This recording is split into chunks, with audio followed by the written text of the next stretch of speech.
4 की बात कर रहे हैं हम, क्लास 9 का चैप्टर 4 स्ट्रक्चर ऑफ एटम। ठीक है, स्ट्रक्चर ऑफ एटम की हम बात कर रहे हैं। और अगर आप यहाँ पे वीडियो देखने आ चुके हैं तो मैं आप लोगों से प्लीज़ रिक्वेस्ट करूँगा कि अगर आप वीडियो देखना स्टार्ट कर चुके हैं तो पूरा वीडियो देखें। ठीक है, चैप्टर 4 हो गया हमारा स्ट्रक्चर ऑफ एटम, यानी कि परमाणु की संरचना। ठीक है, यानी कि हमारे जो एटम्स हैं उसके अंदर क्या क्या चीज़ें होती हैं वो हमें डाल्टन ने, थॉमसन ने या अदर जो साइंटिस्ट ने उनको हमें किस तरीके से समझाया, क्या इलेक्ट्रॉन, प्रोटॉन और ये सारी चीज़ें हम इस वीडियोस के अंदर बिल्कुल अच्छे से जान लेंगे। और उससे अलग अगर पहली वीडियोस नहीं देखें तो देखो यहाँ पे क्लिक करके, यहाँ पे एक आई बटन होगा, वहाँ पे क्लिक करके आप वो वीडियो, आई के बटन पे क्लिक करके वो वीडियोस आप देख सकते हैं। ठीक है, और अब आप लोगों को ये ध्यान रखना है कि सारी वीडियो पूरी देखनी है, आधी नहीं देखनी है। और एक होता है कि डिस्क्रिप्शन में जाके आप वो चीज़ें देख सकते हैं। तो डिस्क्रिप्शन क्या होता है, आपको ये बात मैं बता दूं।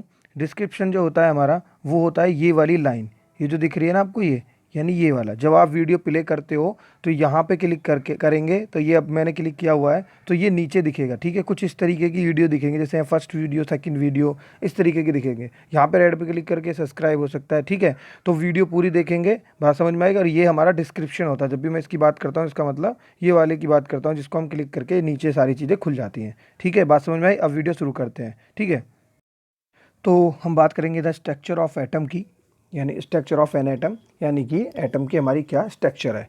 तो we have learn Dalton atomic theory in chapter 3, यानी हमने चैप्टर 3 में जो लर्न किया था, जो पढ़ा है कि the we suggest that the atom was indivisible and indestructible. ठीक है, यानी इनडिस्ट्रक्टेबल का मतलब होता है जो कभी टूटे ना, अटूट हो। ठीक है, जिसका कोई नाश नहीं हो सकता। यानी हमने एटम, डाल्टन की एटॉमिक थ्योरी में पढ़ा था कि एटम जो है इंडिविजिबल है और इंडिस्ट्रक्टेबल है। इसका मतलब कि वो ना कभी टूट सकता है ना कोई डिवाइड हो सकता है। But the discover of two fundamental particle, electron and proton inside the atom. But हमने लेकिन डिस्कवर किया, खोजा क्या, बट माने लेकिन डिस्कवर मतलब खोजा टू फंडामेंटल पार्टिकल्स। हमने टू फंडामेंटल पार्टिकल्स खोले, कौन से, इलेक्ट्रॉन एंड प्रोटॉन। ठीक है, in atom led to failure of the except of the Dalton atomic theory. तो ये क्या है, एक तरीके से एटम की जो है, जो डाल्टन की जो एटॉमिक थ्योरी है उसका क्या है, फेलियर है। It was the consider necessary know and the electron was proton are arrange which an atoms.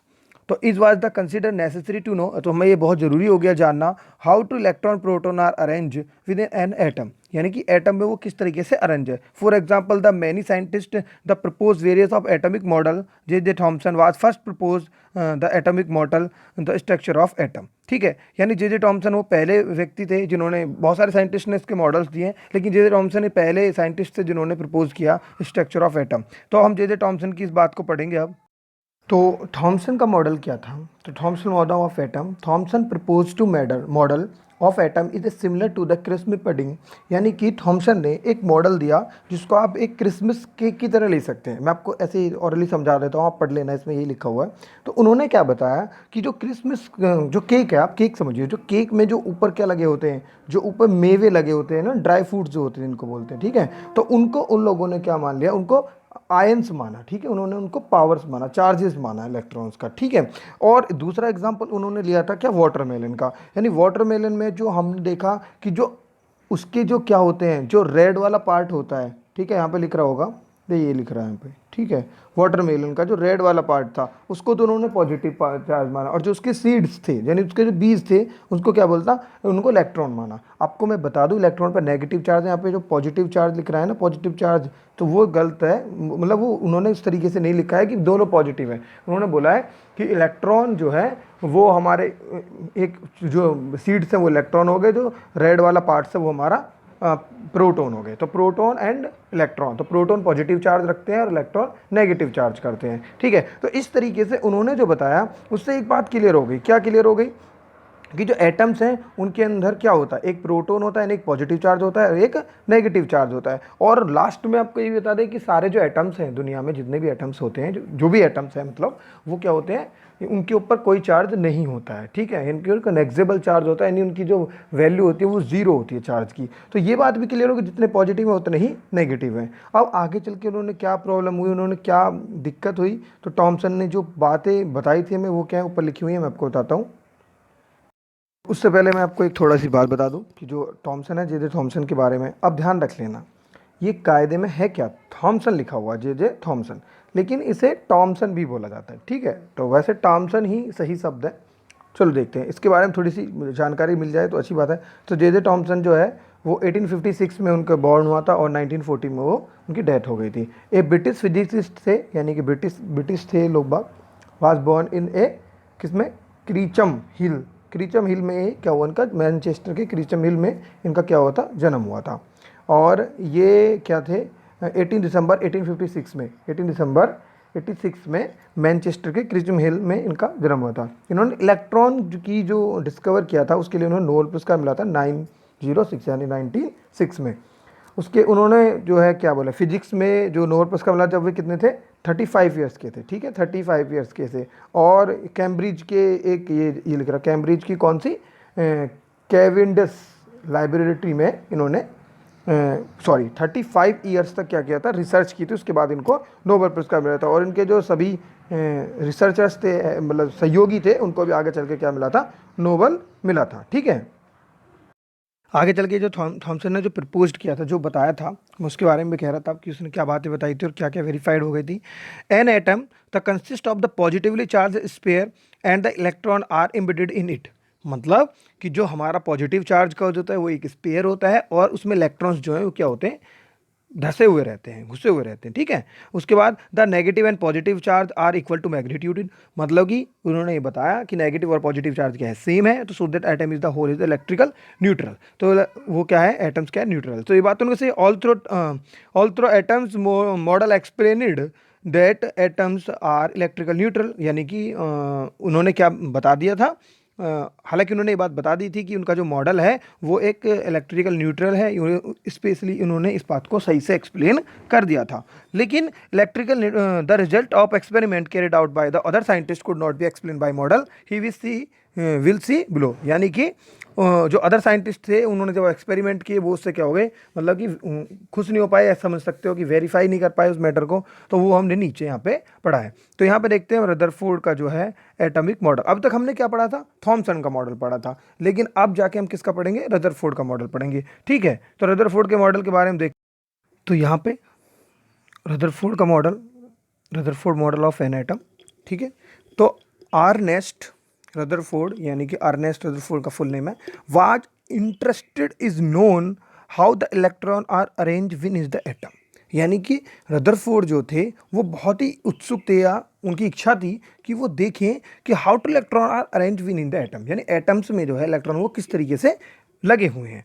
Rutherford designed an experiment for this. In this experiment, the first moving alpha particles was modeled to fail in the thin gold fall। यानी कि उन्होंने एक experiment किया और उस experiment में क्या हुआ, जो अल्फा पार्टिकल्स को उन्होंने एक गोल्ड की फॉल पे डालने का प्लान उन्होंने बनाया, ठीक है, पानी से टकराया तो उनको ये लगा, ठीक है। उसके बाद he selected to gold foil because he wanted the thin layer of possible the gold foil about 1000 atom thick. यानी कि उन्होंने जो गोल्ड फॉल ली थी, फॉल यानी कि जो उन्होंने एक पिन्नी ली थी किसकी, गोल्ड की जो थी, वो लगभग 1000 एटम्स के बराबर वो थिक थी, यानी मोटी थी, ठीक है। Alpha particle are doubly charge. देखो ये थोड़ा सा ज़्यादा साइंसिबल हो रहा है, मैं आपको बता देता हूँ क्या, कि उन्होंने क्या काम किया, और उन्होंने एक फॉल ली, क्या गोल्ड की एक पिन्नी ली, और उस पर उन्होंने क्या काम किया कि उन्होंने अल्फा कणों को उस पर, अल्फा रेज को उन्होंने उस पर डाला। तो उनको क्या एक्सेप्टेशन थी, उनको एक्सेप्टेशन ये थी कि ये देखिए ये वाला फॉल है, उनको लगता था कि इसके अंदर के जो एटम्स हैं, ठीक है, वो क्या है उनसे टकराएंगे ये वाली अल्फा पार्टिकल्स से, तो उसके बाद वो क्या होंगे, डिस्टर्ब होंगे, तो कहीं ना कहीं डिस्ट्रैक्ट होगा। हालांकि उनको ये उम्मीद थी कि ये डिस्ट्रैक्ट होंगे, लेकिन बहुत थोड़े डिस्ट्रैक्ट होंगे, यानी कि बहुत ही कम डिस्ट्रैक्ट होंगे। लेकिन ऐसा नहीं हुआ क्या, जब उन्होंने अल्फा रेज उस पर डाले, अल्फा पार्टिकल्स,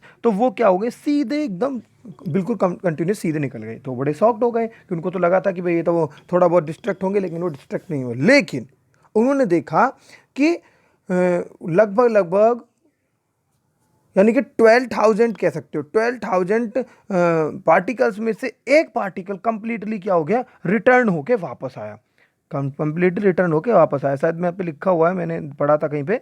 तो उसमें से कम इनको, हाँ ये वाला देखिए यहाँ पे, तो उनको क्या देखिए, most of fast moving alpha particle passing strain through a gold fall, यानी कि ज़्यादातर जो थे वो क्या तेज गति से जो है उससे सीधे निकल गए।